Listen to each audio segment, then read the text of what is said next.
ನಮಸ್ಕಾರ, ನೀವು ನೋಡ್ತಾ ಇದ್ದೀರಾ ಸುದ್ದಿ ಸಮಯ ನ್ಯೂಸ್ ಚಾನಲ್. ಇದು ಲೋಕಲ್ ಎಕ್ಸ್ಪ್ರೆಸ್. ನಾನು ಮಹರ್ದೊಡ ಕುಳಿಗೆ ಮತ್ತೆ ಹೊಸ ಸುದ್ದಿಗಳನ್ನು ತೆಗೆದುಕೊಂಡು ನಾವು ನಿಮ್ಮ ಮುಂದೆ ಬರ್ತಾ ಇದ್ದೀವಿ. ಈ ದಿನದ ಪ್ರಮುಖ ಹೆಡ್ಲೈನ್ಸ್ಗಳನ್ನು ನೋಡ್ಕೊಂಡು ಬರೋಣ. ಮತ್ತೆ ಗ್ರಾಮಾಡಳಿತ ಅಧಿಕಾರಿಗಳಿಂದ ಬೀದರ್ನಲ್ಲಿ ಮುಷ್ಕರ ಆರಂಭ. 4 ತಿಂಗಳ ಹಿಂದೆಯಷ್ಟೇ ಬೇಡಿಕೆ ಈಡೇರಿಸುವಂತೆ ತಹಸೀಲ್ ಕಚೇರಿ ಎದುರುಗಡೆ ಮುಷ್ಕರ ಹಮ್ಮಿಕೊಂಡಿದ್ರು. ವಿವಿಧ ಬೇಡಿಕೆಗಳನ್ನು ಸರ್ಕಾರ ಈಡೇರಿಸಲೇಬೇಕು, ಅಧಿಕಾರಿಗಳಿಂದ ಆಗ್ರಹ. ನಗರದ ಬಿಇಸಿ ವಿದ್ಯಾಲಯದಲ್ಲಿ ಜರುಗಿದ 9ನೇ ವರ್ಷದ ವಾರ್ಷಿಕೋತ್ಸವ ಸಮಾರಂಭ. ಮಕ್ಕಳಿಂದ ಜರುಗಿದ ರಂಗಿನ ನೃತ್ಯ ಮತ್ತು ಗಾಯನ ಕಾರ್ಯಕ್ರಮ. ಮಕ್ಕಳ ಆಸಕ್ತಿಗೆ ಅನುಗುಣವಾಗಿ ಶಿಕ್ಷಣ ಕೊಡಿಸುವ ಜವಾಬ್ದಾರಿ ಶಿಕ್ಷಕರ ಮತ್ತು ಪಾಲಕರ ಮೇಲಿದೆ. ಡಾಕ್ಟರ್ ರಾಜ್ಕುಮಾರ್ ಹೆಬ್ಬಾಳೆ. ಮಹಿಳಾ ಮತ್ತು ಮಕ್ಕಳ ಅಭಿವೃದ್ಧಿ ಇಲಾಖೆಯಲ್ಲಿ ಸರ್ಕಾರದ ನಿಯಮ ಗಾಳಿಗೆ ತೂರಿ ಕಾನೂನು ಬಾಹಿರ ನೇಮಕಾತಿ ಮಾಡಲಾಗಿದೆ ಎಂದು ಆರೋಪ. ವಿವಿಧ ನೇಮಕಾತಿಯಲ್ಲಿ ಭಾರೀ ಭ್ರಷ್ಟಾಚಾರ ನಡೆದಿದೆ ಎಂದು ಗಂಭೀರ ಆರೋಪ ಮಾಡಿದ ಅಭಿಕಾಳೆ. ಇಲಾಖೆಯ ಉಪನಿರ್ದೇಶಕ ಶ್ರೀಧರ್ ಎಂ ಅವರಿಗೆ ಅಮಾನತುಗೊಳಿಸುವಂತೆ ಸುದ್ದಿಗೋಷ್ಠಿ ಮೂಲಕ ಒತ್ತಾಯ. ಇಂದಿನ ಒಂದಿಷ್ಟು ವಾರ್ತೆಗಳ ವಿವರಗಳನ್ನು ನೋಡ್ಕೊಂಡು ಬರೋಣ.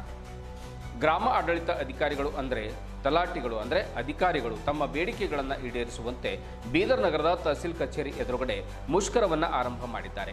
ಕಳೆದ 4-5 ತಿಂಗಳ ಹಿಂದೆಯಷ್ಟೇ ಮುಷ್ಕರ ಆರಂಭ ಮಾಡಿದರು. ಆದರೆ ಸರ್ಕಾರ ಮೌಖಿಕವಾಗಿ ಬೇಡಿಕೆಯನ್ನು ಈಡೇರಿಸುವಂತಹ ಕುರಿತು ಮಾತು ಕೊಟ್ಟ ನಂತರ ಪ್ರತಿಭಟನೆಯನ್ನು ಅವರು ಹಿಂಪಡೆದಿದ್ದರು. ಆದರೆ 4 ತಿಂಗಳ ಕಳೆದರೂ ಕೂಡ ಸರ್ಕಾರ ಜಪ್ಪಯ್ಯ ಎನ್ನದ ಕಾರಣ ಮತ್ತೆ ಮುಷ್ಕರವನ್ನು ಆರಂಭ ಮಾಡಿದ್ದಾರೆ. ಈ ಕುರಿತು ಗ್ರಾಮ ಆಡಳಿತ ಅಧಿಕಾರಿಗಳಿಗೆ ನಾವು ಮಾತನಾಡಿಸಿದಾಗ, ನಮಗೆ ಕುಳಿತುಕೊಳ್ಳಿಕ್ಕೆ ಒಂದು ಸೂಕ್ತವಾದ ಕಚೇರಿ ಇಲ್ಲ, ಮೂಲಭೂತ ಸೌಕರ್ಯಗಳಾಗಿರ್ತಕ್ಕಂತಹ ಟೇಬಲ್ ಇಲ್ಲ, ಕುರ್ಚಿ ಇಲ್ಲ, ಫ್ಯಾನ್ ಇಲ್ಲ, ಕಂಪ್ಯೂಟರ್ ಇಲ್ಲ, ಒಂದು ಮೊಬೈಲ್ ಕೂಡ ವ್ಯವಸ್ಥೆ ಇಲ್ಲ. ನಡು ರಸ್ತೆಯಲ್ಲಿ ನಿಂತು ಸಾರ್ವಜನಿಕರ ಸಮಸ್ಯೆಗಳನ್ನು ಬಗೆಹರಿಸುವಂತಹ ಸ್ಥಿತಿಗೆ ನಾವು ಬಂದಿದ್ದೇವೆ. ಬೈಕ್ ಮೇಲೆ ನಿಂತು ಸಾರ್ವಜನಿಕರ ದಾಖಲಾತಿಗಳಿಗೆ ನಾವು ಸಹಿಯನ್ನು ಮಾಡ್ತೇವೆ. ರಸ್ತೆಯಲ್ಲಿ, ಗುಡಿಗುಂಡಾರಗಳಲ್ಲಿ, ಮಸೀದಿ ಚರ್ಚ್ಗಳಲ್ಲಿ ಜನರ ದಾಖಲೆಗಳ ಮೇಲೆ ಸಹಿ ಮಾಡುವಂತಹ ದುಸ್ಥಿತಿ ನಮಗಿದೆ. ಹೀಗಾಗಿ ನಮ್ಮ ಸಮಸ್ಯೆಗಳಿಗೆ ಸರ್ಕಾರ ಕೂಡಲೇ ಸ್ಪಂದಿಸಬೇಕು, ಪರಿಹಾರವನ್ನು ನೀಡಬೇಕು, ನಮ್ಮ ಬೇಡಿಕೆಗಳನ್ನು ಈಡೇರಿಸಬೇಕು ಅನ್ನುವಂಥ ಒತ್ತಾಯವನ್ನು ಅಧಿಕಾರಿಗಳು ಮಾಡಿದರು. ವಯಸ್ಸೋರು 1 ಮಹಿಳಾ ಗ್ರಾಮ ಆಡಳಿತ ಅಧಿಕಾರಿ ಲಕ್ಷ್ಮಿ ಎನ್ನುವವರು ಸುದ್ದಿ ಸಮಯದೊಂದಿಗೆ ಮಾತನಾಡಿದ್ದಾರೆ. ನಾವು ಮಹಿಳೆಯರು, ನಮ್ಮ ಆಡಳಿತದ ಪರಿಮಿತಿಯೊಳಗೆ 21 ಮೊಬೈಲ್ ಆ್ಯಪ್ಗಳಿವೆ. ಅವುಗಳನ್ನು ಕೆಲಸ ಮಾಡಲು ಒಂದು ಸೂಕ್ತವಾದ ಮೊಬೈಲ್ ಕೂಡ ಸರ್ಕಾರ ನಮಗೆ ಕೊಟ್ಟಿಲ್ಲ. ಹೀಗಿರುವಾಗ ಮಹಿಳೆಯರಾಗಿ ನಾವು ರಸ್ತೆ ಮೇಲೆ ಅಲ್ಲಿ ಇಲ್ಲಿ ನಿಂತು ಕೆಲಸ ಮಾಡಬೇಕಾಗಿರ್ತಕ್ಕಂಥ ದುಸ್ಥಿತಿ ಒದಗಿ ಬಂದಿದೆ. ಈಗಾಗಲೇ ಕೆಲವು ತಿಂಗಳ ಹಿಂದೆ ಬೇಡಿಕೆ ಈಡೇರಿಸಬೇಕೆಂದು ಸರ್ಕಾರಕ್ಕೆ ಪ್ರತಿಭಟನೆ ಮೂಲಕ ಒತ್ತಾಯ ಮಾಡಿದರೂ ಕೂಡ ನಮ್ಮ ಸಮಸ್ಯೆಗಳಿಗೆ ಸರ್ಕಾರ ಸ್ಪಂದಿಸುತ್ತಿಲ್ಲ. ಹೀಗಾಗಿ ನಮ್ಮ ಬೇಡಿಕೆ ಈಡೇರುವವರೆಗೆ ನಾವು ಕೆಲಸವನ್ನು ಬಂದ್ ಮಾಡಿ ಮುಷ್ಕರವನ್ನು ಮುಂದುವರಿಸುತ್ತೇವೆ. ಕನಿಷ್ಠ ಪಕ್ಷ ಇಂತಿಷ್ಟು ದಿನಗಳ ಒಳಗಾಗಿ ನಿಮ್ಮ ಬೇಡಿಕೆಗಳನ್ನು ಈಡೇರಿಸ್ತೇವೆ ಎಂದು ಸರ್ಕಾರ ಒಂದು ವೇಳೆ ಏನಾದರೂ ಭರವಸೆ ಕೊಟ್ಟರೆ ಮುಷ್ಕರವನ್ನು ಹಿಂಪಡೆದು ನಮ್ಮ ಕೆಲಸವನ್ನು ಆರಂಭ ಮಾಡ್ತೇವೆ.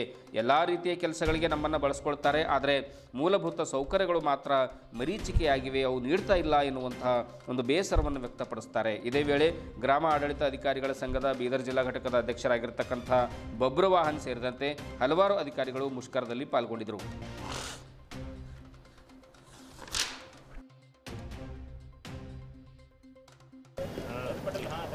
ಆತ್ಮೀಯರೇ, ನೀವು ನೋಡ್ತಾ ಇದ್ದೀರಿ ಡೆನ್ ನೆಟ್ವರ್ಕ್ನ ಸುದ್ದಿ ಸಮಯ ನ್ಯೂಸ್ ಚಾನಲ್. ಇದೀಗ ಗ್ರಾಮಾಡಳಿತ ಲೆಕ್ಕಾಧಿಕಾರಿಗಳು ಅಂದರೆ ಅಧಿಕಾರಿಗಳು ಮತ್ತೆ 2ನೇ ಹಂತದ ಮುಷ್ಕರವನ್ನು ಆರಂಭ ಮಾಡಿದ್ದಾರೆ. ತಮಗೆ ಬೇಕಾಗಿರ್ತಕ್ಕಂಥ ವಿವಿಧ ಬೇಡಿಕೆಗಳನ್ನು ಸರ್ಕಾರ ಈಡೇರಿಸಬೇಕು, ಆದರೆ ಎಷ್ಟೇ ಹೋರಾಟ ಮಾಡಿದರೂ ಕೂಡ ಈಡೇರಿಸ್ತಾ ಇಲ್ಲ ಅನ್ನುವಂಥ ಒಂದು ಬೇಡಿಕೆ ಅವರು ಇಟ್ಟಿದ್ದಾರೆ. ಅಂತಂದರೆ ರಸ್ತೆಯಲ್ಲಿ ನಿಂತ್ಕೊಂಡು ಒಂದು ದಾಖಲಾತಿಗಳಿಗೆ ಸಹಿ ಮಾಡ್ತಕ್ಕಂಥದ್ದು, ಯಾವುದೇ ಕಚೇರಿ ಇಲ್ಲತಕ್ಕಂಥದ್ದು, ಆಮೇಲೆ ಕಂಪ್ಯೂಟರ್ ಉಪಕರಣಗಳು ಇಲ್ಲದೇ ಇರುವಂಥದ್ದು, ಇನ್ನೂ ಅನೇಕ ರೀತಿಯ ಬೇಡಿಕೆಗಳನ್ನು ಅವರು ಸರ್ಕಾರದ ಮುಂದೆ ಇಡ್ತಾ ಇದ್ದಾರೆ. ಹಾಗಾದರೆ ಇವತ್ತಿನ ಮುಷ್ಕರದಲ್ಲಿ ಅವರು ಯಾವ್ಯಾವ ಬೇಡಿಕೆಗಳನ್ನು ಸರ್ಕಾರದ ಮುಂದೆ ಇಡ್ತಾ ಇದ್ದಾರೆ ಅನ್ನುವಂಥದ್ದನ್ನು ನೋಡ್ಕೊಂಡು ಬರೋಣ. ಸರ್ ನಮಸ್ಕಾರ. ತಾವು ಯಾವ್ಯಾವ ಬೇಡಿಕೆಗಳನ್ನು ಇಡ್ತಾ ಇದ್ದೀರಿ ಸರ್ ಸರ್ಕಾರ? ನಾವು ಸರ್ಕಾರ ಮುಂದೆ ಈಗ 5 ತಿಂಗಳಿಂದ ಒಂದು ಮೊದಲನೇ ಸುತ್ತಿಂದ ಗ್ರಾಮಾಡಳಿತ ಅಧಿಕಾರಿದ ನಾವು ಇದು ಸ್ಟ್ರೈಕ್ ಮಾಡಿದ್ದೇವೆ ರೀ. ಅವಾಗ ನಮಗಂಬದು ಯಾವುದೇ ಥರದ ಏನದಂದ್ರೆ ಓರಲಿ ಹೇಳಿ ಸ್ಟ್ರೈಕ್ ಏನದಂದ್ರೆ ನಿಮ್ದೆಲ್ಲ ಆಶ್ವಾಸನೆಗಳು ಈಡೇರಿಸ್ತೇವೆ ಅಂತಂದು ಹೇಳಿದ ಕಾರಣ ಯಾವುದೇ ಆಶ್ವಾಸನೆಗಳು ಈಡೇರಲಾರದ ಕಾರಣ ನಾವೇನದಂದ್ರೆ ಈಗ 2ನೇ ಸುತ್ತಿಂದ ಏನದಂದ್ರೆ ಕರ್ನಾಟಕ ರಾಜ್ಯ ಗ್ರಾಮಾಡಳಿತ ಅಧಿಕಾರಿಗಳ ಕೇಂದ್ರ ಸಂಘ ಬೆಂಗಳೂರು ಅದಿಂದಾಗಿ ಬೀದರ್ದಾಗ ಇಲ್ಲಿ ಹಮ್ಮಿಕೊಂಡಿದ್ದೇವೆ ರೀ. ನಮಗೇನು ಮೊಟ್ಟ ಮೊದಲನೇದಾಗಿ ಇವು ಎಷ್ಟು ಕರ್ನಾಟಕ ರಾಜ್ಯ ಇಲಾಖೆಗಳು, ಕರ್ನಾಟಕ ರಾಜ್ಯದಾಗ ಎಷ್ಟು ಇಲಾಖೆಗಳವ, ಅದರ ನಮ್ಮ ಕಂದಾಯ ಇಲಾಖೆನೂ ಏನದಂದ್ರೆ ಪ್ರತಿ ಹಳ್ಳಿಗಳದಾಗ ಏನದಂದ್ರೆ ಪ್ರತಿ ಎಲ್ಲ ತರಹದ ಜನಗಳಿಗೆ ಏನದಂದ್ರೆ ಸೌಲಭ್ಯ ನೀಡ್ತಕ್ಕಂಥ ಒಂದು ನಮ್ಮದು ಹುದ್ದೆ ಅದ ರೀ. ನಮಗೇನದ ಅಂತಂದ್ರೆ ಎಲ್ಲ ಇಲಾಖೆಗಳದಾಗ ಏನದಂದ್ರೆ ಎಲ್ಲರಿಗೆ ಏನದಂದ್ರೆ ಮೂಲಭೂತ ಸೌಲಭ್ಯಗಳು ಇದ್ದಾವೆ. ನಮಗೆ ಮಾತ್ರ ಏನದಂದ್ರೆ ಇಲ್ಲಿವರೆಗೆ ಏನದಂತಂದ್ರೆ ಮೂಲಭೂತ ಸೌಲಭ್ಯಗಳು ಇಲ್ಲದೇ ನಾವೇನದಂದ್ರೆ ನಮ್ಗೆ ಆದಷ್ಟು ಕೆಲಸ ನಿರ್ವಹಿಸ್ಕೊಂಡು ಬಂದಿದ್ದೀವಿ. ಇತ್ತೀಚಿನ ದಿನದಾಗ ಏನದಂದ್ರೆ ಪಾಪ್ಯುಲೇಷನ್ ಹೆಚ್ಚಾಗ್ತಾ ಇದೆ, ನಮ್ಮ ವರ್ಕ್ ಹೆಚ್ಚಾಗ್ತಾ ಇದೆ. ಇಂಥ ಇದ್ರಾಗ ಅಂಬೋದೇನಂದ್ರೆ ನಮ್ಮಲ್ಲಿ ಈಗ 2000 ಇತ್ತೀಚಿನ ದಿನದಾಗ ಮಹಿಳಾ ಗ್ರಾಮ ಲೆಕ್ಕಾಧಿಕಾರಿಗಳು ಜಿಲ್ಲಾಕ್ಕೆ ಒಬ್ಬರೇ ಇದ್ದರು. ನಮ್ಮಲ್ಲಿ ಏನದ ಅಂತಂದ್ರೆ ಇತ್ತೀಚಿನ ಗೌರ್ಮೆಂಟ್ ರೂಲ್ಸ್ ಪ್ರಕಾರ ಏನದ ಅಂತಂದ್ರೆ ಎಲ್ಲ ವಿದ್ಯಾಭ್ಯಾಸ ಮಾಡಿ ಹುದ್ದೆಗಳ್ದಾಗ ಏನದಂದ್ರೆ ಮಹಿಳಾ ಇದನ್ನು ಅಂಬೋದು ನಮ್ಮಲ್ಲಿ ಸಿಬ್ಬಂದಿ ಹೆಚ್ಚಿಗೆ ಹೊಂಟದ. ಇವತ್ತು ಜಿಲ್ಲಾದಾಗ ಏನದಂತಂದ್ರೆ ಮಹಿಳಾ ಸಿಬ್ಬಂದಿಗಳು ಕಮ್ಮಿ ಅಂತಂದ್ರೆ ಒಂದು 80-90 ಜನ ಅಂಬೋದು ಮಹಿಳಾ ಸಿಬ್ಬಂದಿಗಳಿದ್ದಾರೆ. ಅವ್ರನ್ನೂ ನಾವು ಜೆಂಟ್ಸ್ಗಳು ಯಾವ ಥರ ಕೆಲಸ ಮಾಡ್ತೀವಿ ಅವ್ರನ್ನೂ ಹಳ್ಳಿಗೆ ಹೋಗಿ ಎಲ್ಲ ಜನರಿಗೆ ಏನದಂದ್ರೆ ಸೇವಾ ಸೌಲಭ್ಯ ಕೊಡ್ಲಿಕ್ಕೆ ರೆಡಿ ಇದ್ರೂ ಮೂಲ ಸೌಲಭ್ಯ ಆದಂಥ ಒಂದು ಕಚೇರಿಗಳಿಲ್ಲ, ಒಂದು ಕುರ್ಚಿ ಇಲ್ಲ, ಒಂದು ಟೇಬಲ್ ಇಲ್ಲ, ಒಂದು ಫ್ಯಾನ್ ಇಲ್ಲ, ಯಾವುದೇ ಥರದ ಇದು ಇಲ್ಲ. ನಮ್ಮಲ್ಲಿ ಬರ್ತಕ್ಕಂಥ ಜನರು ಏನಿರ್ತಾವೆ ಅಂದ್ರೆ ಅವರು ಪ್ರತಿಯೊಂದು ಮನೆದೇನಂತಂದ್ರೆ ಸಮಸ್ಯೆಗಳು ಯಾವಾದರೂ ಕಾನೂನು ಬದ್ದಿದ್ರು ಮುಚ್ಚು ಮಾಡ್ತಕ್ಕಂಥ ಕೆಲಸ ಇರ್ತಾವೆ. ನಮ್ಮಲ್ಲಿ ಬರ್ತಕ್ಕಂಥ ಮಹಿಳೆಯರು ಇರ್ತಾರೆ, ವಿಧವಾ ಹೆಣ್ಮಕ್ಳು ಇರ್ತಾರೆ, ಹಿರಿಯರು ಇರ್ತಾರೆ, ವೃದ್ಧರು ಇರ್ತಾರೆ, ಆರಾಮಿಲ್ಲೋರು ಇರ್ತಾರೆ. ಅಂಥವರಿಗೆಲ್ಲ ನಾವು ನಮ್ಮಲ್ಲಿ ಬಂದಾಗ ನಾವೆಲ್ಲೋ ಬಜಾರ್ದಾಗ ನಿಂತು ಮಸೀದಿ ಕಟ್ಟಿಗಳ ಮೇಲೆ ಅಲ್ಲಿ ಇಲ್ಲಿ ನಿಂತು ಗುಡಿ ಗುಂಡಾರ ಬಲ್ಲಿ ನಿಂತು ಪಂಚಾಯತ್ ಮುಂದೆ ನಿಂತು ಹೋಟೆಲ್ದಾಗ ನಿಂತು ಮಾಡ್ತಕ್ಕಂಥ ಕೆಲಸ ಇದು ಸರ್ಕಾರಕ್ಕೂ ಸರಿ ಅನಿಸಲ್ಲ ಮತ್ತು ಜನಗಳಿಗೆ ಭೀ ಸರಿ ಅನಿಸಲ್ಲ. ಇಂಥದ್ದಿಂದ ನಾವು ಕೆಲಸ ನೋಡ್ಕೊಂಡು ಬರ್ತಾ ಇದ್ದೀವಿ ಅಂತಂದ್ರೆ ಇದು ಒಂದು ಜನಗಳ ಸುದ್ನಕ್ಕೂ ಎದ್ದು ಸರ್ಕಾರ ಕೇಳಬೇಕು. ಕೇಳಾರ್ದ್ರೆ ನಮಗೆ ಎಲ್ಲ ವಿಚಾರ ಮಾಡಿ ನಾವು ಈಗ ಮೂಲ ಸೌಲಭ್ಯ ಕೊಡ್ಬೇಕು ರೀ. ಮತ್ತು ಇನ್ನೊಂದು ಏನಂದ್ರೆ ಇದೇ ಥರ ಮೂಲ ಸೌಲಭ್ಯ ಇದ್ರಾಗ ಟೆಕ್ನಿಕಲ್ ಆಗಿ ಇವತ್ತಿನ ಯುಗದಾಗ ಬೆಳೀತಕ್ಕಂಥ ಎಲ್ಲ ಸರ್ಕಾರ ಸೇವೆಗಳನ್ನ ನೀಡಕ್ಕೆ ಏನಂದ್ರೆ ಆ್ಯಪ್ ಅಭಿವೃದ್ಧಿ ಪಡಿಸ್ಲತ್ತಾರ. 21 ಆ್ಯಪ್ ನಮಗಿದ್ದು ಒಂದು ಸುಸಜ್ಜಿತ ಮೊಬೈಲ್ ಇಲ್ಲರಿ. ಇವತ್ತು ನಾವೇನದ ನಮ್ಮ ಮೊಬೈಲ್ಗಳು ಯಾರು ನಮ್ಮ ಅವಶ್ಯಕತೆ ತಪ್ಪಂಥ ಸಣ್ಣ ಮೊಬೈಲ್ಗಳು ಇರ್ತಾವೆ, ಯಾರೋ ನಮ್ಮ ಪರಿಸ್ಥಿತಿಗೆ ತಕ್ಕಂಥ ದುಡ್ಡಿಲಿಂದ ಖರೀದಿ ಮಾಡ್ತೀವಿ, ಆ ಮೊಬೈಲ್ಗಳು ನಡೆಯಲ್ಲ.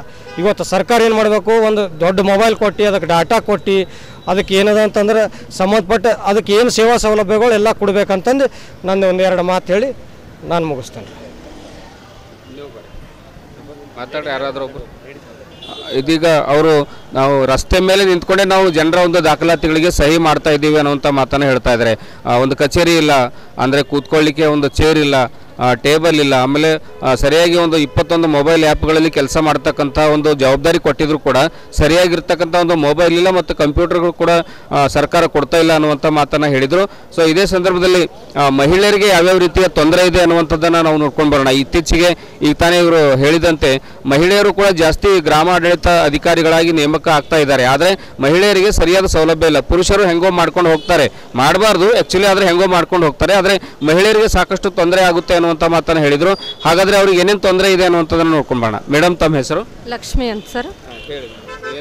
ಸರ್, ಈಗಾಗಲೇ ನಮ್ಮ ಸರ್ ಅವ್ರು ಹೇಳಿದ ಹಾಗೆ ನಾವು ಈಗ ಸುಮಾರು ನಮ್ಮ ಇಲಾಖೆಯಲ್ಲಿ ಒಂದು 40% ಜನ ಲೇಡೀಸ್ ಆಗಿ ಎಲ್ಲ ಕಾರ್ಯನಿರ್ವಹಿಸ್ತಾ ಇದ್ದೀವಿ. ಅದು ವಿಲೇಜಲ್ಲಿ ನಾವೇನು ಆಫೀಸಲ್ಲಿ ಕೆಲಸ ಮಾಡ್ತಾಯಿಲ್ಲ, ವಿಲೇಜಲ್ಲಿ ಗ್ರಾಮ ಮಟ್ಟದಲ್ಲೇ ಕೆಲಸ ಮಾಡ್ತಾ ಇದ್ದೀವಿ. ನಾವು ಗ್ರಾಮಕ್ಕೆ ನಮ್ಮ ಜನರು ಕೆಲಸಗಳು ಮಾಡೋಕ್ಕೆ ಹೋದಾಗ ನಾವು ಗುಡಿ ಹನುಮಂದೇವ್ರ ಗುಡಿ ಮುಂದೆ ಅಥವಾ ಹೋಟೆಲ್ ಮುಂದೆ ಈ ಥರ ಕೂಡಬೇಕಾಗ್ತದೆ ಸರ್. ನಮ್ಗೆ ಎಲ್ಲಿನೂ ನಮ್ಗೆ ಕೂತ್ಕೊಳ್ಳೋದಕ್ಕೂ ವ್ಯವಸ್ಥೆ ಇಲ್ಲ ರೀ. ಈಗಾಗಲೇ ಸರ್ ಹೇಳಿದರು ನಮ್ಮ ಮೂಲ ಸೌಕರ್ಯಗಳ ಬಗ್ಗೆ. ಅದೇ ರೀತಿಯಾಗಿ ನಾವು ಈಗ ಸುಮಾರು ಎಲ್ಲ ಆನ್ಲೈನ್ ಕೆಲಸನೂ ಮಾಡ್ತಾಯಿದ್ದೀವಿ. ಸುಮಾರು 20 ಆ್ಯಪ್ಗಳ ಮುಖಾಂತರ ನಮ್ಮದು ಮೊಬೈಲಲ್ಲಿ 20 ಆ್ಯಪ್ಗಳವ ಸರ್. ಈಗ ನಮ್ಮ ಮನೇಲಿ ನಮ್ಮ ಸಣ್ಣ ಮಕ್ಕಳು ಮೊಬೈಲ್ ಇಲ್ಲದೆ ಏನೋ ಮಾಡಲ್ರಿ ಸರ್. ಈಗ ಅದರಲ್ಲಿ ಏನೋ ಮಿಸ್ಟೇಕ್ನೂ ಆಗ್ತಾವೆ ಸರ್ ಮಕ್ಕಳು. ನಮ್ಮ ಸರ್ಕಾರಕ್ಕೆ ಸಂಬಂಧಪಟ್ಟಂಥ ಸಪ್ರೇಟ್ ಫೋನ್ ಆಗಲಿ ಡಾಟಾ ಆಗಲಿ ಸಪ್ರೇಟ್ ಇರಬೇಕು ಸರ್. ನಮ್ಮ ವೈಯಕ್ತಿಕ ಫೋನಲ್ಲೇ ಎಲ್ಲ ಸರ್ಕಾರದ ಇದು ಇದ್ದಾಗ ಮನೆಯಲ್ಲಿ ಕೆಲವೊಂದು ಸಮಸ್ಯೆಗಳೂ ಆಗ್ತಾವೆ ಸರ್. ಅದಕ್ಕಾಗಿ ಸರ್ಕಾರ ನಮಗೇನು ನಮ್ಮ ಕಂಪ್ಯೂಟರ್ ವ್ಯವಸ್ಥೆ ಆಗಲಿ ಅಥವಾ ಫೋನ್ ಆಗಲಿ ಈ ಥರ ಎಲ್ಲ ಸೌಲಭ್ಯಗಳನ್ನು ಒದಗಿಸ್ಬೇಕಂತಂದು ಸುಮಾರು ದಿನಗಳಿಂದ ನಾವು ಮನವಿ ಮಾಡಿಕೊಂಡ್ರೂ ಸರ್ಕಾರ ಇಲ್ಲಿವರೆಗೆ ಯಾವುದೇ ರೀತಿಯ ಸ್ಪಂದನೆ ನೀಡಿಲ್ಲ ಸರ್. ಮಾನ್ಯ ಸಚಿವರು ಇನ್ನು ಮುಂದೆ ಆದರೂ ನಮಗೇನು ನಮ್ಮ ವೇತನ ಹೆಚ್ಚು ಮಾಡಿರಿ, ನಮ್ದು ಈ ಥರ ಸಮಸ್ಯೆ ಅದ, ನಾವು ವರ್ಕ್ ಮಾಡಲ್ಲ, ಅಂಥ ಸಮಸ್ಯೆಗಳನ್ನು ನಾವು ಸರ್ಕಾರ ಮುಂದಿಟ್ಟಿಲ್ಲ ಸರ್. ನಮ್ಮದು ಕನಿಷ್ಠ ಮೂಲಭೂತ ಸೌಕರ್ಯಗಳು ಕೊಡ್ರಿ, ಜೊತೆಗೆ ಸರ್ಕಾರ ಸೌಲಭ್ಯಗಳನ್ನು ಜನರಿಗೆ ಮುಟ್ಟುವಂಥ ಅವು ಸೌಕರ್ಯಗಳನ್ನು ಕೊಡ್ರಿ ಅಂತ ಕೇಳ್ತಾ ಇದ್ದೀವಿ ಸರ್. ಆದರೆ ಇಲ್ಲಿವರೆಗೆ ನಮ್ಮ ರಾಜ್ಯ ಸರ್ಕಾರ ಯಾವುದೇ ರೀತಿಯ ಸ್ಪಂದನೆ ನೀಡಿಲ್ಲ. ಇನ್ನು ಮುಂದೆ ಆದರೂ ನೀಡಿದರೆ ನಮ್ಮದು ಮುಷ್ಕರವನ್ನು ಇಲ್ಲಿಗೆ ಕೈ ಬಿಡ್ತೀವಿ. ಬಿಡಲಿಲ್ಲ ಅಂದರೆ ಎಷ್ಟು ದಿನ ಆದರೂ ನಾವು ಇದೇ ರೀತಿ ಮುಂದುವರಿಸ್ತೀವಿ ಸರ್. ಧನ್ಯವಾದ ಲಕ್ಷ್ಮಿ ಅವರಿಗೆ. ಸೊ ಇದು ಅವರು ಹೇಳ್ಕೊಳ್ತಕ್ಕಂಥ ಒಂದು ಸಮಸ್ಯೆ. ರಾಜ್ಯ ಸರ್ಕಾರ ಅವರ ಸಮಸ್ಯೆಗಳಿಗೆ ಸ್ಪಂದಿಸಿ ಆದಷ್ಟು ಬೇಗ ಬಗೆಹರಿಸಲಿ ಅನ್ನುವಂಥದ್ದು ಕೂಡ ನಮ್ಮ ಒಂದು ಉದ್ದೇಶ ಆಗಿರತಕ್ಕಂಥದ್ದು. ಇದು ಗ್ರಾಮ ಆಡಳಿತ ಅಧಿಕಾರಿಗಳ ಒಂದು ಮುಷ್ಕರ. ಇದೀಗ ತಾವು ನೋಡ್ತಾ ಇದ್ದೀರಿ, ಇಲ್ಲಿ ಬ್ಯಾನರ್ ಹಾಕಿದ್ದಾರೆ. ಕರ್ನಾಟಕ ರಾಜ್ಯ ಗ್ರಾಮ ಆಡಳಿತ ಅಧಿಕಾರಿಗಳ ಕೇಂದ್ರ ಸಂಘ, ಕೇಂದ್ರ ಕಚೇರಿ, ಕಂದಾಯ ಭವನ, ಬೆಂಗಳೂರು. ಅದರಲ್ಲಿ ಬೀದರ್ ಜಿಲ್ಲಾ ಒಂದು ಘಟಕದ ವತಿಯಿಂದ ಅಧ್ಯಕ್ಷರಾಗಿರ್ತಕ್ಕಂಥ ಬಬ್ರುವಾಹನ್ ಅವರು ಕೂಡ ಇದ್ದಾರೆ. ಇಲ್ಲಿ ತಾವು ನೋಡ್ತಾ ಇದ್ದೀರಿ, ಸಾಕಷ್ಟು ಜನ ಮಹಿಳಾ ಗ್ರಾಮ ಆಡಳಿತ ಅಧಿಕಾರಿಗಳು ಕೂಡ ಇದ್ದಾರೆ. 4 ತಿಂಗಳ ಹಿಂದೆ ಇದೇ ಒಂದು ಸ್ಥಳದಲ್ಲಿ ಅವರು ಮುಷ್ಕರವನ್ನು ನಡೆಸಿದ್ರು. ತಹಸೀಲ್ದಾರ್ ಆಗಿರ್ತಕ್ಕಂಥ ನಮ್ಮ ದಿಲ್ಶಾಡ್ ಮೆಹ್ತಾ ಅವರು ಮನವಿ ಕಡೆ ಸ್ವೀಕರಿಸಿ ಹೋಗಿರ್ತಕ್ಕಂಥದ್ದು. ಈಗ ಮತ್ತೆ 4 ತಿಂಗಳ ನಂತರ ಮತ್ತೆ ಹೋರಾಟವನ್ನು ಅವರು ಮುಂದುವರಿಸಿದ್ದಾರೆ. ನಮಗೆ ಒಂದು ಬೇಡಿಕೆಗಳನ್ನು ಈಡೇರಿಸಲೇಬೇಕು, ಯಾಕೆ ಅಂದರೆ ಸಾಕಷ್ಟು ನಮ್ಗೆ ತೊಂದರೆ ಆಗ್ತಾ ಇದೆ. ಮಳೆಗಾಲದಲ್ಲಿ, ಬೇಸಿಗೆ ಕಾಲದಲ್ಲಿ, ಚಳಿಗಾಲದಲ್ಲಿ ತಮ್ಮ ಚಿಕ್ಕ ಮಕ್ಕಳು ಇರ್ತಕ್ಕಂಥದ್ದು ಮಹಿಳಾ ಅಧಿಕಾರಿಗಳಿಗೆ, ಆಮೇಲೆ ಪುರುಷ ಅಧಿಕಾರಿಗಳಿಗೂ ಕೂಡ ಅಲ್ಲಿ ಇಲ್ಲಿ ರಸ್ತೆ ಮೇಲೆ ನಿಂತು ಸೇವೆ ಮಾಡ್ತಕ್ಕಂಥದ್ದು, ಇದೇ ಯಾವ ರೀತಿಯ ಒಂದು ನ್ಯಾಯ ಅನ್ನುವಂಥದ್ದು ಅವರ ಒಂದು ಬೇಡಿಕೆ ಆಗಿರ್ತಕ್ಕಂಥದ್ದು. ಸೊ ಹಾಗಾಗಿ ಇದು ಒಂದು ಗ್ರಾಮ ಆಡಳಿತ ಅಧಿಕಾರಿಗಳ ಒಂದು ಮುಷ್ಕರ ಅವರು ನಿರಂತರವಾಗಿ ನಡೆಸ್ತಾ ಇದ್ದಾರೆ. ಕ್ಯಾಮರಾಮನ್ ಸಂಜು ಕುಮಾರ್ ಜೊತೆ ಮಹರುದಡ ಕುಳ್ಗಿ, ಸುದ್ದಿ ಸಮಯ, ಬೀದರ್.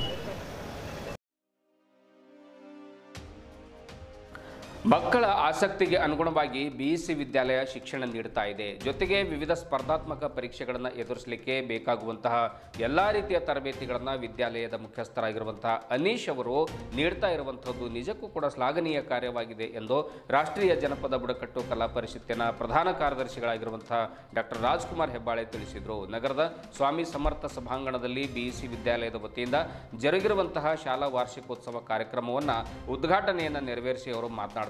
ಇಂದಿನ ಯಾಂತ್ರಿಕ ಯುಗದಲ್ಲಿ ಮಕ್ಕಳು ಸಾಕಷ್ಟು ಮೊಬೈಲ್ಗಳಿಗೆ ಅಂಟಿಕೊಂಡಿರ್ತಕ್ಕಂಥದ್ದು ನಿಜಕ್ಕೂ ಕೂಡ ದುರದೃಷ್ಟಕರ. ಮಕ್ಕಳನ್ನು ಮೊಬೈಲ್ನಿಂದ ದೂರ ಇಟ್ಟು ಭವ್ಯ ಭಾರತದ ಉತ್ತಮ ಪ್ರಜೆಗಳನ್ನಾಗಿ ಮಾಡಬೇಕು. ಆಧುನಿಕ ಕಲೆಗಳ ಜೊತೆಗೆ ಮಕ್ಕಳಿಗೆ ಜನಪದ ಕಲೆಗಳ ಒಂದು ಸಾಹಿತ್ಯದ ಮತ್ತು ಸಂಸ್ಕೃತಿ ಬಗ್ಗೆಯೂ ಕೂಡ ಜ್ಞಾನವನ್ನು ನೀಡಬೇಕು ಎನ್ನುವಂಥ ಮಾತನ್ನು ಹೆಬ್ಬಾಳೆಯವರು ಆ ಒಂದು ಮಕ್ಕಳಿಗೆ, ಪಾಲಕರಿಗೆ ಮತ್ತು ಶಾಲೆ ಮುಖ್ಯಸ್ಥರಿಗೆ ಒಂದು ಸಲಹೆಯನ್ನು ನೀಡಿದರು.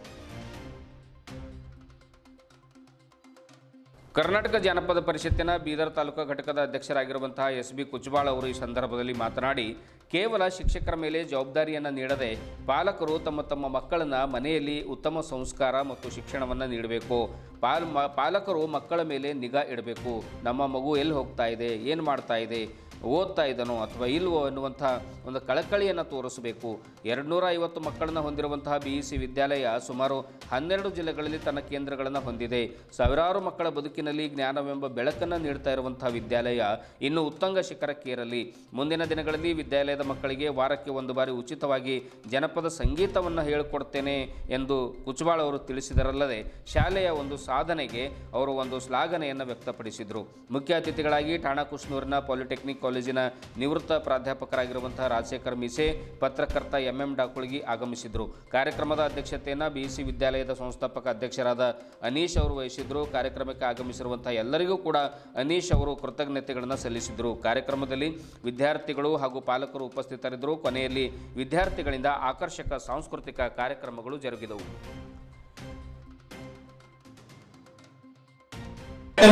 ಇಂದಿನ ದಿನಮಾನಗಳಲ್ಲಿ ನಾವು ನಮ್ಮ ಭಾರತೀಯ ಸಂಸ್ಕೃತಿಯನ್ನು ಮರಿತಾ ಇದ್ದೇವೆ.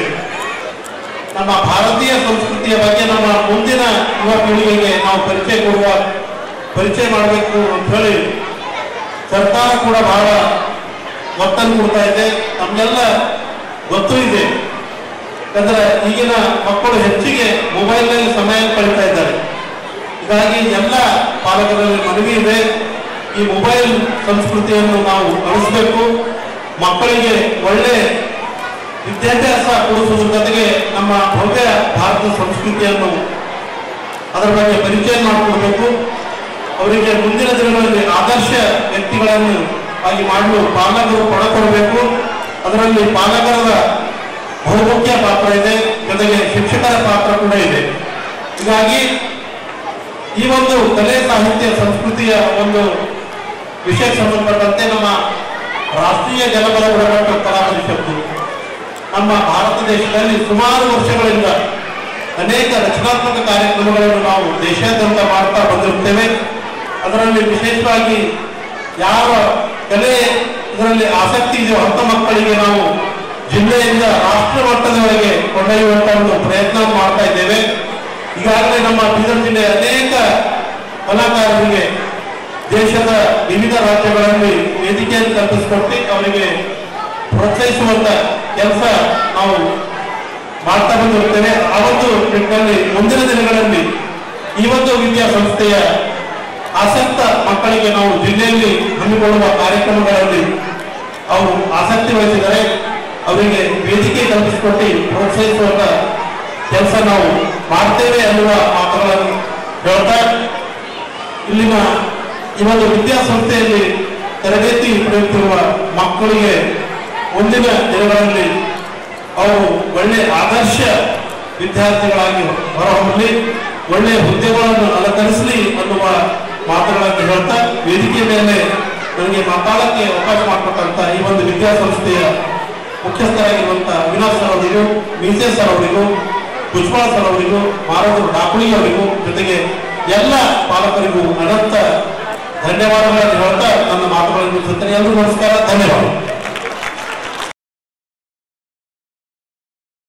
ಸಂಸ್ಕೃತಿಯನ್ನು ಉಳಿಸಲಿಕ್ಕೆ ಸಾಧ್ಯ ಇದೆ. ಹಾಗಾಗಿ ಮುಂದಿನ ದಿನದಲ್ಲಿ ಅವರಿಗೆ ಕೆಲಸ ಮಾಡಬೇಕಂತ ಹೇಳಿ ಈ ಒಂದು ಕಾರ್ಯಕ್ರಮ ಪರವಾಗಿ ಅವರಲ್ಲಿ ವಿನಂತಿ ಮಾಡ್ತಾ ಇದ್ದೀನಿ. ಇನ್ನೊಂದು ಮಾತನ್ನು ಈ ಸಭೆಯಲ್ಲಿ ಹೇಳಿಕ್ಕೆ ಇಷ್ಟಪಡ್ತೀನಿ.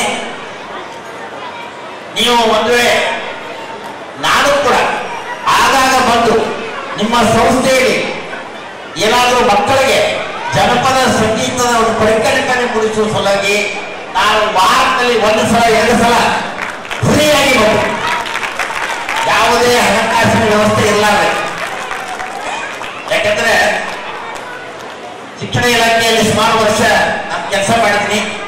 ಹಾಗಾಗಿ ಮಕ್ಕಳಿಗೆ ಯಾವ ರೀತಿ ತರಬೇತಿ ಕೊಡಬೇಕು, ಮಕ್ಕಳಿಗೆ ಯಾವ ರೀತಿ ರಾಗ ಕಲ್ಪನೆ ಮೂಡಿಸಬೇಕು, ಲಯದ ಕಲ್ಪನೆ ಮೂಡಿಸಬೇಕು, ಹಾಡನ್ನು ಯಾವ ರೀತಿ ಕಲಿಸಬೇಕು ಅನ್ನುವಂಥದ್ರ ಬಗ್ಗೆ ಈ ಹಾರ್ಮೋನಿಯಂ ನುಡಿಸುವುದರೊಂದಿಗೆ ರಾಗದೊಂದಿಗೆ ಮಕ್ಕಳಿಗೆ ಆ ಪರಿಕಲ್ಪನೆ ಮೂಡಿಸಲಿಕ್ಕೆ ಮುಂದಿನ ದಿನದಲ್ಲಿ ಪ್ರಯತ್ನ ಮಾಡಬೇಕು ಅಂತ ಹೇಳಿ ನಾನು ಈ ಸಂಸ್ಥೆಯ ಮುಖ್ಯಸ್ಥರಲ್ಲಿ ಮತ್ತೊಂದು ಸಲ ವಿನಂತಿ ಮಾಡಿ, ವೇದಿಕೆ ಮೇಲಿರ್ತಕ್ಕಂಥ ಎಲ್ಲ ಗಣ್ಯರಿಗೆ ನಾನು ಮತ್ತೊಂದು ಸಲ ಅನಂತ ನಮನಗಳನ್ನು ಹೇಳಿ ಒಂದು ಚುಟುಕನ್ನ, ಜನಪದ ಸೊಗಡಿನ ಒಂದು ಚುಟುಕನ್ನ ಈ ಸಮಯದಲ್ಲಿ ಹೇಳಿ ನಾನು ಮಾತನ್ನು ಮುಗಿಸ್ತಾ ಇದ್ದೀನಿ. ಬೆಳಗಾಗ ನಾಳೆ ಸೂರ್ಯರ ನೆಲೆಯಲಿ, ಬೆಳಗಾಗ ನಾಳೆ ಸೂರ್ಯರ ನೆಲೆಯಲಿ, ಎಳ್ಳು ನೀರಿಗೆ ಬೆಳೆಯೋಣ, ಎಳ್ಳು ನೀರಿಗೆ ಬೆಳೆಯೋಣ, ಭೂಮಿ ತಾಯಿ ಎದ್ದೊಂದುಗಳಿಗೆ ನೆನದೇನ, ಎದ್ದೊಂದುಗಳಿಗೆ ನೆನದೇನ, ಎದ್ದೊಂದುಗಳಿಗೆ ನೆನದೇನ. ನಮಸ್ಕಾರ.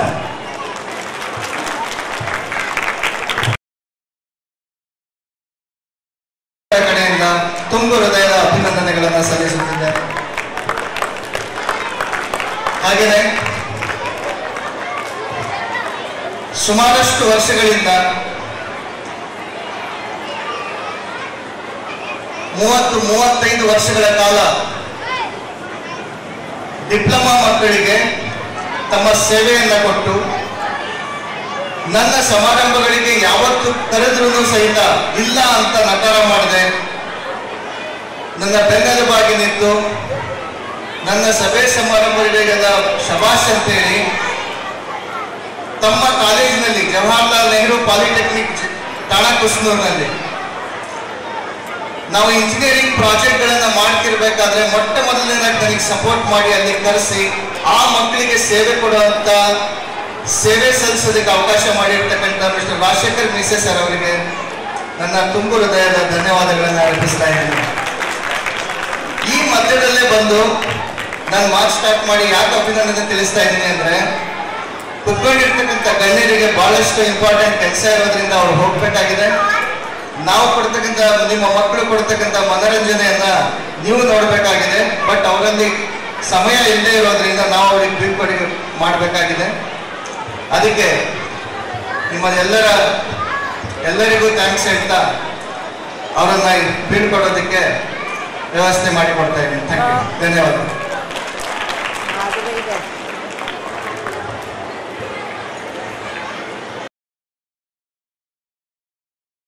ಸರ್ ಅವರು ಎಷ್ಟು ಅವರಿಗೆ ಕೊಡ್ತಾ ಇದ್ದಾರೆ ಅನ್ನುವಂಥದ್ದು ನಿಮ್ಮ ಒಂದು ಅಭಿಮಾನ ಮತ್ತು ಪ್ರೀತಿಯಿಂದ ಇವತ್ತು ಗೊತ್ತಾಗ್ತಾ ಇದೆ, ನಮಗೂ ಕೂಡ ಗೊತ್ತಾಯಿತು. ಸೊ ಇಂಥ ಸಂದರ್ಭದಲ್ಲಿ ಪಾಲಕರಿಗೂ ಕೂಡ ಒಂದು ಒಳ್ಳೆ ರೀತಿಯಿಂದ ಆ ಒಂದು ಎಜುಕೇಶನ್ ಸೆಂಟರ್ಗೆ ಬಂದಾಗ ಬಹಳ ಚೆನ್ನಾಗಿ ಅವರು ಮಾತನಾಡಿಸುವಂಥದ್ದು ಅನೀಸ್ ಸರ್ ಅವರು ಮಕ್ಕಳಲ್ಲಿ ಮಕ್ಕಳಾಗಿ ಅವರಿಗೆ ಮಾತನಾಡಿಸ್ತಕ್ಕಂಥದ್ದು, ಅವರಿಗೆ ಬಹಳ ಏನು ಬರದೇ ಇರುವಂತಹ ಮಕ್ಕಳಿಗೆ ಒಳ್ಳೆ ರೀತಿಯಿಂದ ಶಿಕ್ಷಣವನ್ನು ಕಲಿಸುವಂಥದ್ದು, ಓದು ಬರಹವನ್ನು ಕಲಿಸುವಂತ ಕಾರ್ಯವನ್ನ ಇವತ್ತು ಒಂದು ಸೂಕ್ತ ವೇದಿಕೆಯನ್ನು ಒದಗಿಸುವಂತ ಕಾರ್ಯವನ್ನ ಅನೀಸ್ ಸರ್ ಅವರು ಮಾಡ್ತಾ ಇದ್ದಾರೆ. ಮಕ್ಕಳಲ್ಲಿ ಯಾವ ಪ್ರತಿಭೆ ಇದೆ, ಅವ್ರೇನ್ ಡ್ಯಾನ್ಸ್ ಮಾಡ್ತಾರ ಅಥವಾ ಅವ್ರೇನ್ ಹಾಡ್ತಾರ, ಅವ್ರೇನ್ ಕುಡಿತಾರ ಅಥವಾ ಅವ್ರೇನು ಪ್ರಬಂಧ ಬರೀತಾರ ಅಥವಾ ಅವ್ರೇನು ಒಂದು ನಿಬಂಧಗಳನ್ನ ಬರೀತಾರ, ಅವರಲ್ಲಿ ಇರುವಂತಹ ಒಂದು ಪ್ರತಿಭೆ ಏನಿದೆ ಅದನ್ನ ಸೂಕ್ತವಾಗಿ ಅರ್ಥ ಮಾಡಿಕೊಂಡು ಅದಕ್ಕೆ ಇವತ್ತು ವೇದಿಕೆಯನ್ನು ಒದಗಿಸಿಕೊಟ್ಟಿದ್ದಾರೆ ನಮ್ಮ BSc ವಿದ್ಯಾಲಯದ ಸಂಸ್ಥಾಪಕರಾಗಿರುವಂತಹ ಅನೀಸ್ ಸರ್ ಅವರು. ಅದಕ್ಕಾಗಿ ಪಾಲಕರಿಗೂ ಕೂಡ ನಾನು ಹೇಳುವಂತದ್ದು ಒಂದೇ ಒಂದು ವಿಷಯ ಇಷ್ಟೇ, ಮಕ್ಕಳಲ್ಲಿ ಯಾವ ಅಭಿರುಚಿ ಇದೆ, ಮಕ್ಕಳಲ್ಲಿ ಏನ್ ಆಸಕ್ತಿ ಇದೆ ಅದನ್ನ ಪಾಲಕರು ನೀವು ಗುರುತಿಸಬೇಕು. ನಾನು ಹೇಳುವಂತೆ ಮಾಡು, ನೀನು ಇದೇ ಕೋರ್ಸ್ ಮಾಡುವಂತ ನೀವು ಯಾರು ಕೂಡ ಪಾಲಕರು ಮಕ್ಕಳಿಗೆ ಒತ್ತಾಯ ಮಾಡುವಂತಿಲ್ಲ. ಯಾಕೆಂದ್ರೆ ಮಗು ಆರ್ಟ್ ಮಾಡ್ತಾ ಇದೆಯಾ, ಅವರಿಗೆ ಕಲೆ ಆಸಕ್ತಿ ಇದೆಯಾ ಅದನ್ನ ಕಲಿಸುವಂತ ಪ್ರಯತ್ನ ಮಾಡ್ಬೇಕು. ಮಗುವಿಗೆ ಸೈನ್ಸ್ ಮಾಡ್ಬೇಕಂತ ಇದ್ದಾರ ಅದರಲ್ಲಿ ಅವರಿಗೆ ತೊಡಗಿಸ್ಕೊಳ್ಳಿಕ್ಕೆ ಬಿಡ್ಬೇಕು. ಮಗು ಏನು ನಾನು ಡ್ಯಾನ್ಸ್ ಮಾಡ್ತೀನಿ ಅಂತ ಆಸಕ್ತಿ ಇದೆಯಾ ಅದನ್ನು ಅವರಿಗೆ ಕಲಿಸ್ಲಿಕ್ಕೆ ಬಿಡಬೇಕು. ಮಕ್ಕಳ ಮೇಲೆ ಯಾವುದೇ ಒಂದು ಹೇರುವಂತ ಕೆಲಸ, ನಿಮ್ಮ ಅಭಿರುಚಿಯನ್ನ ಮಕ್ಕಳ ಮೇಲೆ ಹೇರುವಂತ ಕೆಲಸ ಪಾಲಕರು ಕೂಡ ಮಾಡಬಾರ್ದು. ಯಾಕೆಂದ್ರೆ ಮಕ್ಕಳ ಒಂದು ಬೆಳವಣಿಗೆಯಲ್ಲಿ ಪಾಲಕರು ಮತ್ತು ಶಿಕ್ಷಕರು ಇವರಿಬ್ಬರ ಪಾತ್ರ ಬಹಳ ಅದ್ಭುತವಾಗಿರುತ್ತೆ. ಅದಕ್ಕಾಗಿ ಮಕ್ಕಳ ಅಭಿರುಚಿಗೆ ತಕ್ಕಂತೆ ಅವರಿಗೆ ಎಜುಕೇಶನ್ ಅನ್ನು ಕೊಡುವಂತ ಕೆಲಸವನ್ನ ಮಾಡಬೇಕು. ಇನ್ನೊಂದು ವಿಶೇಷವಾಗಿರ್ತಕ್ಕಂಥ ಒಂದು ಮಾಹಿತಿಯನ್ನು ನೀವು ಕೊಡಲೇಬೇಕು. ಎಲ್ಲರಿಗೂ ಈಗಾಗಲೇ ಗೊತ್ತಿರುವಂತಹ ಸಂಗತಿ, ಮಕ್ಕಳ ಕೈಯಲ್ಲಿ ನೀವು ಯಾರು ಕೂಡ ಯಾವುದೇ ಕಾರಣಕ್ಕೂ ಮೊಬೈಲ್ ಅನ್ನ ಕೊಡಬೇಡಿ. ಯಾಕೆಂದ್ರೆ ಮೊಬೈಲ್ ಇಂದ ಸಾಕಷ್ಟು ಅನಾಹುತಗಳು ಆಗ್ತಾ ಇದ್ದಾವೆ. ಅವ್ರಿಗೆ ಎಷ್ಟು ಸೂಕ್ತ ಸಮಯ ಅಂತಂದ್ರೆ ಅವ್ರಿಗೆ ಎಷ್ಟು ಅವಶ್ಯಕತೆ ಇದೆಯೋ ಅಷ್ಟೇ ಆ ಮೊಬೈಲ್ ಇರ್ತಕ್ಕಂಥ ಚಿತ್ರವನ್ನ, ವಿಡಿಯೋಗಳನ್ನ ಮತ್ತು ಅಲ್ಲಿರುವಂತಹ ಮೆಸೇಜ್ ಅನ್ನ ನೀವು ತೋರಿಸಿ ಮತ್ತೆ ಆ ಮೊಬೈಲ್ ಅನ್ನ ಕಸ್ಕೊಂಡು ನಿಮ್ಮ ಹತ್ರ ಇಟ್ಕೋಬೇಕು ಪಾಲಕರು. ಯಾಕೆಂದ್ರೆ ಇವತ್ತು ಮಕ್ಕಳು ಮೊಬೈಲ್ ನಿಂದ ಸಾಕಷ್ಟು ಅನಾಹುತ ಮಾಡ್ಕೊಳ್ಳುವಂಥದ್ದು, ಮೊಬೈಲ್ ರುಚಿ ಬಿದ್ದಾಗ ಆ ಮೊಬೈಲ್ ಅನ್ನ ಕೊಡದೇ ಇರುವಂತಹ ಸಂದರ್ಭದಲ್ಲಿ ಮಕ್ಕಳು ಆತ್ಮಹತ್ಯೆ ಮಾಡ್ಕೊಳ್ಳುವಂಥದ್ದು, ಮನೆ ಬಿಟ್ಟು ಹೋಗುವಂಥದ್ದು, ಅಳುವಂಥದ್ದು, ಕರೆಯುವಂಥದ್ದು, ಇಂಥ ಎಲ್ಲಾ ಒಂದು ರೂಢಿಯನ್ನು ಬಿದ್ದಾಗ ಮಕ್ಕಳು ಮುಂದೆ ಅವರ ಒಂದು ಜೀವನ ಹಾಳಾಗುತ್ತೆ. ಮುಂದೆ ಪಾಲಕರಿಗೂ ಕೂಡ ಅವರು ಚೆನ್ನಾಗಿ ನೋಡ್ಕೊಳ್ಳೋದಿಲ್ಲ. ಸೊ ಇಂಥ ಒಂದು ಸಂದರ್ಭದಲ್ಲಿ ನಾನು ಹೇಳುವಂಥದ್ದು ಇಷ್ಟೇ, ಮಕ್ಕಳಿಗೆ ಒಂದು ಮೊಬೈಲ್ ರುಚಿಯನ್ನು ಹಚ್ಚಬೇಡಿ. ಮಕ್ಕಳ ಆಸಕ್ತಿಗೆ ಅನುಗುಣವಾಗಿ ನೀವು ಶಿಕ್ಷಣವನ್ನು ಕೊಡುವಂತ ಪ್ರಯತ್ನ ಮಾಡಿ. ಯಾಕೆಂದ್ರೆ ಈಗ ನಮ್ಮ BSc ವಿದ್ಯಾಲಯದಲ್ಲಿ ಅನೀಸ್ ಸರ್ ಬಹಳ ಒಳ್ಳೆ ರೀತಿಯಿಂದ ಎಜುಕೇಶನ್ ಅನ್ನು ಕೊಡ್ತಾ ಇದ್ದಾರೆ. ಅದಕ್ಕಾಗಿ ಇನ್ನು ಹೆಚ್ಚು ಮಕ್ಕಳು ನಿಮ್ಮ ನೆಂಟರಿಷ್ಟರು ಮತ್ತು ರಿಲೇಟಿವ್ಸ್ ನಲ್ಲಿ ಇಲ್ಲಿ ತಂದು ಹಾಕುವಂತ ಕೆಲಸವನ್ನ ತಾವೆಲ್ಲರೂ ಕೂಡ ಮಾಡಬೇಕು. ಮಕ್ಕಳ ಭವಿಷ್ಯವನ್ನ ರೂಪಿಸುವಂತ ನಿಟ್ಟಿನಲ್ಲಿ BSc ವಿದ್ಯಾಲಯದ ಒಂದು ಕಾರ್ಯ ಬಹಳ ಶ್ಲಾಘನೀಯವಾಗಿರ್ತಕ್ಕಂಥದ್ದು, ಸ್ಮರಣೀಯವಾಗಿರ್ತಕ್ಕಂಥದ್ದು ಮತ್ತು ಮರೆಯಲು ಅಸಾಧ್ಯವಾಗಿರ್ತಕ್ಕಂಥದ್ದು ಅನ್ನುವಂತ ಮಾತನ್ನ ಹೇಳಿ ನನಗೆ ಇವತ್ತು ಇಲ್ಲಿ ಕರೆಸಿ ಒಂದೆರಡು ಮಾತಾಡಲಿಕ್ಕೆ ಅವಕಾಶ ಮಾಡಿಕೊಟ್ಟಿರ್ತಕ್ಕಂಥ ಅನೀಸ್ ಸರ್ ಅವರಿಗೂ ಹಾಗೂ ವೇದಿಕೆ ಮೇಲೆ ಉಪಸ್ಥಿತರಿರುವಂತಹ ನಮ್ಮ ರಾಜಶೇಖರ್ BC ಸರ್ ಅವರಿಗೂ ಹಾಗೂ ರಾಜ್ಕುಮಾರ್ ಹೆಬ್ಬಾಳೆ ಅವರು ರಾಷ್ಟ್ರೀಯ ಜನಪದ ಬುಡಕಟ್ಟು ಕಲಾ ಪರಿಷತ್ತಿನ ಪ್ರಧಾನ ಕಾರ್ಯದರ್ಶಿಯಾಗಿ ದೇಶದಾದ್ಯಂತ ಒಂದು ಜನಪದ ಕ್ಷೇತ್ರದಲ್ಲಿ ಸೇವೆಯನ್ನು ಮಾಡ್ತಾ ಇದ್ದಾರೆ.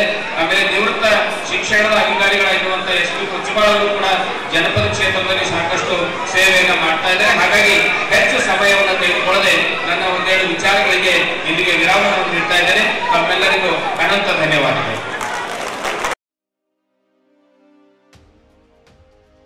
ಮಿಷನ್ ಶಕ್ತಿ ಯೋಜನೆಯಡಿಯಲ್ಲಿ ಜಿಲ್ಲಾ ಸಂಯೋಜಕರ ಹುದ್ದೆ ಆಗಿರಬಹುದು, specialist in financial literacy and accountant ಹುದ್ದೆ ಆಗಿರಬಹುದು, ರಾಷ್ಟ್ರೀಯ ಪೋಷಣ ಅಭಿಯಾನ ಯೋಜನೆಯಲ್ಲಿ ತಾಲೂಕಾ ಒಂದು ಸಂಯೋಜಕ ಭಾಲ್ಕಿ ಹಾಗೂ ಸರ್ಕಾರಿ ಆಸ್ಪತ್ರೆಯ ಸಖಿ ಒನ್ ಸ್ಟಾಪ್ ಸೆಂಟರ್ ಘಟಕದಲ್ಲಿ ಆಡಳಿತಾಧಿಕಾರಿ ಹುದ್ದೆಗಳನ್ನು ಸರ್ಕಾರದ ನಿಯಮಗಳನ್ನು ಗಾಳಿಗೆ ತೂರಿ ಮಹಿಳಾ ಮತ್ತು ಮಕ್ಕಳ ಅಭಿವೃದ್ಧಿ ಇಲಾಖೆಯ ಉಪನಿರ್ದೇಶಕರಾಗಿರುವಂಥ ಶ್ರೀಧರ್ ಎಂ ಅವರು ನೇಮಕಾತಿಯನ್ನು ಮಾಡಿಕೊಂಡಿದ್ದಾರೆ ಎಂದು ಜಿಲ್ಲಾ JDS ವಿದ್ಯಾರ್ಥಿ ಘಟಕದ ಅಧ್ಯಕ್ಷರಾಗಿರುವಂಥ ಅಭಿ ಕಾಳೆಯವರು ಗಂಭೀರ ಆರೋಪವನ್ನು ಮಾಡಿದರು. ನಗರದ ಜಿಲ್ಲಾ ಪತ್ರಿಕಾ ಭವನದಲ್ಲಿ ಕರೆದ ಸುದ್ದಿಗೋಷ್ಠಿಯನ್ನು ಉದ್ದೇಶಿಸಿ ಮಾತನಾಡಿರುವಂತಹ ಅವರು, ಇಲಾಖೆಯ ಉಪನಿರ್ದೇಶಕರು ಅರ್ಹ ಅಭ್ಯರ್ಥಿಗಳಿಗೆ ನೇಮಕಾತಿ ಮಾಡಿಕೊಳ್ಳದೆ ಭ್ರಷ್ಟಾಚಾರ ಎಸಗಿದ್ದು ಮೇಲ್ನೋಟಕ್ಕೆ ಕಂಡು ಬರ್ತಾ ಇದೆ. ನೇಮಕಾತಿಯಲ್ಲಿ ಯಾವುದೇ ಮಾನದಂಡಗಳನ್ನು ಅನುಸರಿಸಿಲ್ಲ. ಕೇಳಿದ್ರೆ ಎಲ್ಲವೂ ಕೂಡ ನಿಯಮದಂತೆ ಮಾಡಿಕೊಂಡಿದ್ದೇವೆ ಎನ್ನುವಂಥ ಹಾರಿಕೆ ಉತ್ತರವನ್ನು ಕೊಡ್ತಾರೆ. ಬೇಕಾದರೆ ಮೇಲಾಧಿಕಾರಿಗಳಿಗೆ ಹೋಗಿ ನೀವು ಎನ್ಕ್ವೈರಿ ಮಾಡಿ ಅನ್ನುವಂಥ ಮಾತನ್ನು ಕೂಡ ಹೇಳ್ತಾ ಇದ್ದಾರೆ. ಆದ್ದರಿಂದ ಅವರಿಗೆ ಕರ್ತವ್ಯದಿಂದ ಅಮಾನತುಗೊಳಿಸಬೇಕೆಂದು ಅಭಿ ಕಾಳೆಯವರು ಪತ್ರಿಕಾಗೋಷ್ಠಿಯಲ್ಲಿ ಒತ್ತಾಯ ಮಾಡಿದರು. ಅರ್ಹ ಅಭ್ಯರ್ಥಿಗಳು ಸಂದರ್ಶನಕ್ಕೆ ಹಾಜರಾದರೂ ಅವರ ಮೂಲ ದಾಖಲೆ ಪರಿಶೀಲನೆ ಮಾಡಿಲ್ಲ. ಗಣಕಯಂತ್ರ ಪರೀಕ್ಷೆಯಲ್ಲಿ ಅಭ್ಯರ್ಥಿಗಳು ಮಾಡಿದ ಕಾರ್ಯವನ್ನು ಒಂದು ಅರೆ ಸರ್ಕಾರಿ ಸೇವೆ ಸಂಸ್ಥೆಯಲ್ಲಿ ಪರೀಕ್ಷೆಯನ್ನು ನಡೆಸಿ ಹಾಗೂ ಅಲ್ಲಿ ಮುದ್ರಣ ಯಂತ್ರ ಲಭ್ಯವಿಲ್ಲದೆ 3 ಗಂಟೆಗಳ ನಂತರ ಕಾರ್ಯನಿರ್ವಹಿಸಿದ ಹಾಳೆಗಳ ಮೇಲೆ ಅಭ್ಯರ್ಥಿಗಳ ಸಹಿಯನ್ನು ಮಾಡಿಸಿಕೊಂಡಿದ್ದಾರೆ. ಸಖಿ ಒನ್ ಸ್ಟಾಪ್ ಸೆಂಟರ್ನಲ್ಲಿ ಆಡಳಿತಾಧಿಕಾರಿ ಹುದ್ದೆಯನ್ನು ಒಂದು ಕಂಪ್ಯೂಟರ್ ಜ್ಞಾನವಿಲ್ಲದ ಸಂಗೀತಾ ಪಾಟೀಲ್ ಅವರಿಗೆ ನೇಮಕ ಮಾಡಲಾಗಿದೆ. ಈ ರೀತಿಯ ಈ ಹುದ್ದೆಗಳ ಕುರಿತು ತಿಳಿದುಕೊಂಡಾಗ ಉಪನಿರ್ದೇಶಕ ಶ್ರೀಧರ್ ಎಂಬುವರು ರಾಜಾರೋಷವಾಗಿ ಮನಬಂದಂತೆ ನೇಮಕ ಮಾಡಿಕೊಂಡಿದ್ದು ಅಲ್ಲದೆ ಸರ್ವಾಧಿಕಾರಿಯಂತೆ ವರ್ತಿಸ್ತಾ ಇದ್ದಾರೆ. ಅವರನ್ನು ಕೂಡಲೇ ಅಮಾನತು ಮಾಡಬೇಕೆಂದು ಅಭಿ ಕಾಳೆ ಒತ್ತಾಯ ಮಾಡಿದ್ದಾರೆ. ಜೆಡಿಎಸ್ ಪಕ್ಷದ ಪರಿಶಿಷ್ಟ ಜಾತಿ ಘಟಕದ ಜಿಲ್ಲಾಧ್ಯಕ್ಷರಾಗಿರುವಂತಹ ದೇವೇಂದ್ರ ಕುಮಾರ್ ಸೋನಿಯವರು ಈ ಸಂದರ್ಭದಲ್ಲಿ ಮಾತನಾಡಿ, ಮಹಿಳಾ ಮತ್ತು ಮಕ್ಕಳ ಅಭಿವೃದ್ಧಿ ಇಲಾಖೆ ಉಪನಿರ್ದೇಶಕ ಶ್ರೀಧರ್ ಎಂಬುವರು ಭ್ರಷ್ಟಾಚಾರ ಎಸಗಿದ್ದು ಕಂಡುಬಂದಿದೆ ಎಂದು ದಾಖಲೆಗಳ ಸಮೇತ ತೋರಿಸಿದರು. ಹೀಗಾಗಿ 20 ದಿನಗಳ ಒಳಗಾಗಿ ಮಾನ್ಯ ಜಿಲ್ಲಾಧಿಕಾರಿಗಳು ಹಾಗೂ ಬೀದರ್ ಜಿಲ್ಲಾ ಉಸ್ತುವಾರಿ ಸಚಿವರು ಹಾಗೂ ಪೌರಾಡಳಿತ ಸಚಿವರು ಸಂಬಂಧಪಟ್ಟ ಅಧಿಕಾರಿಗಳು ಆ ಒಂದು ಶ್ರೀಧರ್ ಅವರ ಮೇಲೆ ಕ್ರಮ ಕೈಗೊಳ್ಳಬೇಕು. ಇಲ್ಲದೇ ಇದ್ದರೆ ಮುಂದಿನ ದಿನಗಳಲ್ಲಿ ಬೃಹತ್ ಪ್ರತಿಭಟನೆ ಮಾಡಲಾಗುವುದು ಎಂದು ತಿಳಿಸಿದರು. ಇದೇ ವೇಳೆ ಸುದ್ದಿಗೋಷ್ಠಿಯಲ್ಲಿ ಜೆಡಿಎಸ್ ಪಕ್ಷದ ಪರಿಶಿಷ್ಟ ಪಂಗಡದ ಜಿಲ್ಲಾಧ್ಯಕ್ಷ ಬೊಮ್ಮಗೊಂಡ ಚಿಟ್ಟವಾಡಿ, ಪಕ್ಷದ ನಗರಾಧ್ಯಕ್ಷ ರಾಹುಲ್ ಉಪಸ್ಥಿತರಿದ್ದರು.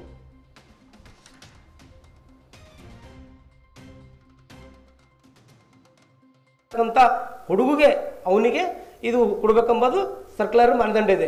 ಆದರೂ ಕೂಡ ಈ ಉಪನಿರ್ದೇಶಕರು ಮಹಿಳಾ ಮತ್ತು ಕಲ್ಯಾಣ ಉಪನಿರ್ದೇಶಕರು ಶ್ರೀಧರ್ ಎಂ ಅವ್ರೇನು ಮಾಡ್ತಾರೆ, ಕಾಮನ್ ಆಗಿ ಒಂದು ಎಲ್ಲೋ ಸೇಲ್ಸ್ ಎಕ್ಸಿಕ್ಯೂಟಿವ್ ಕೆಲಸ ಮಾಡ್ತಾನೆ, ಸಿಮ್ ಕಾರ್ಡ್ ಮಾರ್ತಂತಾನೆ, ಅವ ಎಲಿಜಿಬಲ್ ಇಲ್ಲ ಹುಡುಗ.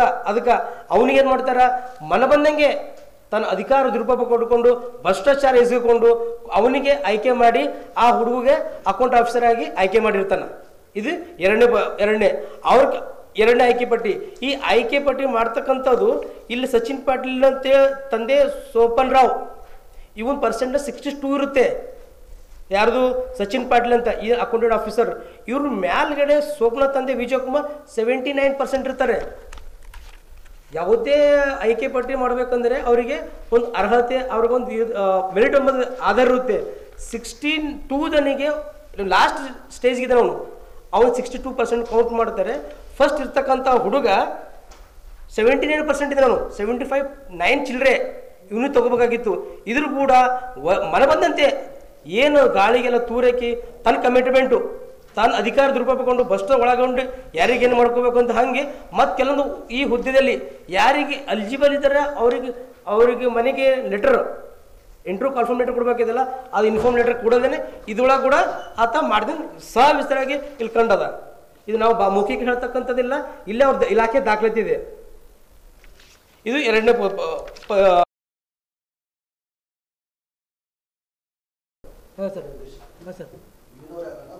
ಸರ್ ಅವರು ತುಮಕೂರು ಜಿಲ್ಲೆ ಸರ್. ಈಗಾಗಲೇ ಅಭಿ ಕಾಳೆಯವರು ಸವಿಸ್ತರವಾಗಿ ಇದೊಂದೇನು ಮಹಿಳಾ ಮತ್ತು ಮಕ್ಕಳ ಕಲ್ಯಾಣ ಇಲಾಖೆಯಲ್ಲಿ ಒಂದು ಭ್ರಷ್ಟಾಚಾರ ಆಗಿದೆ, ಒಂದು ನ್ಯೂನತೆಗಳಾಗಿವೆ, ಅದ್ರ ಬಗ್ಗೆ ಸವಿಸ್ತರವಾಗಿ ತಮಗೆಲ್ಲ ಈಗ ಹೇಳಿದ್ದಾರೆ. ಇಷ್ಟೆಲ್ಲ ಅವರು ಪ್ರಯಾಸಪಟ್ಟು ಯಾವ ನೊಂದ ಅಭ್ಯರ್ಥಿಗಳಿದ್ದಾರೆ, ಈಗಲಾದರೂ ಜಿಲ್ಲಾಧಿಕಾರಿಗಳು ಎಚ್ಚೆತ್ತುಕೊಂಡು ಆ ನೊಂದ ಅಭ್ಯರ್ಥಿಗಳಿಗೆ ನ್ಯಾಯ ದೊರಕಿಸ್ಕೊಡ್ಬೇಕೆಂದು ನಾವು ಈ ಪತ್ರಿಕಾಗೋಷ್ಠಿ ಮುಖಾಂತರ ನಾವು ಮನವಿ ಮಾಡ್ತೇವೆ. ಮತ್ತು ಅದೇ ರೀತಿ ಜಿಲ್ಲಾಧಿಕಾರಿಗಳು ಇದೇ ಕಾಲಹರಣ ಮಾಡ್ತಾ ಅದು ನೋಡ್ತಾ ಇಲ್ಲ, ಬರ್ತಾ ಇಲ್ಲ, ನೋಡ್ತೀನಿ ಮಾಡ್ತೀನಿ ಅವರು. ಯಾಕಂದರೆ ಮಂತ್ರಿಗಳು ಹೇಳಿದ್ರು ಕೇಳ್ತಾ ಇಲ್ಲ, MLA ಹೇಳಿದ್ರು ಕೇಳ್ತಾ ಇಲ್ಲ. ಈಗ ನಾವು 9 ಕೇಳೋರು ಅವರೇ ಅಧ್ಯಕ್ಷರು, ಅವರೇ ಕೇಳಲಿಲ್ಲ ನಮ್ಮ ನಾವೆಲ್ಲ ಹೋಗ್ಬೇಕಿಲ್ಲ ನಾವೀಗ. ಅದಕ್ಕಾಗಿ ನಾವು ಮತ್ತೊಮ್ಮೆ ಅವ್ರಿಗೆ ಮನವಿ ಏನು ಮಾಡ್ತೀವಿ ಅಂತಂದ್ರೆ, ಬರುವ ಒಂದು 20 ದಿನದಲ್ಲಿ ಈ ಆದ ನ್ಯೂನತೆಗಳು ಏನು ಭೀ ಅವ ಇವೆಲ್ಲ ಸರಿಪಡಿಸಿ ಆದ ನೊಂದ ಅಭ್ಯರ್ಥಿಗಳಿಗೆ ಒಂದು ನ್ಯಾಯ ದೊರಕಿಸ್ಕೊಡ್ಬೇಕಂತ ಈ ಮೂಲಕ ನಾವು ಅವರಿಗೆ ಮನವಿ ಮಾಡಿ ಈ ಮನವಿಯ ಸ್ಪಂದಿಸಿ ಅವ್ರು ಒಂದು ವೇಳೆ ಇದಕ್ಕೆಂಬ ಒಂದು ಏನೋ ಪರಿಹಾರ ಹುಡುಕೊಟ್ಟರು ಅಂದ್ರೆ ಚೆನ್ನಾಗಾಯಿತು. ಇಲ್ದಿದ್ದರೆ ನಾವು ಬರುವ ದಿನಗಳಲ್ಲಿ ನಮ್ಮ JDS ಪಕ್ಷದ ವತಿಯಿಂದ ಇನ್ನೂ ಉಗ್ರವಾಗಿ ಒಂದು ಪ್ರತಿಭಟನೆ ನಾವು ನಮ್ಮ ನಾಯಕರ ನೇತೃತ್ವದಲ್ಲಿ, ನಮ್ಮ ಜಿಲ್ಲಾಧ್ಯಕ್ಷರ ನೇತೃತ್ವದಲ್ಲಿ ನಾವು ಮಾಡ್ತೇವೆ ಅಂತೇಳಿ ಈ ಮೂಲಕ ಹೇಳಲು ಬಯಸ್ತೇನೆ. ಧನ್ಯವಾದ. ಇದುವರೆಗೂ ಸುದ್ದಿ ಕೊಟ್ಟಿರುವ ನಾನು ಮಹಾರ್ದೊಡಾಕಳಿಗೆ ಮತ್ತೆ ಮುಂದಿನ ವಾರ್ತೆಗಳೊಂದಿಗೆ ಭೇಟಿಯಾಗೋಣ. ವಂದನೆಗಳು.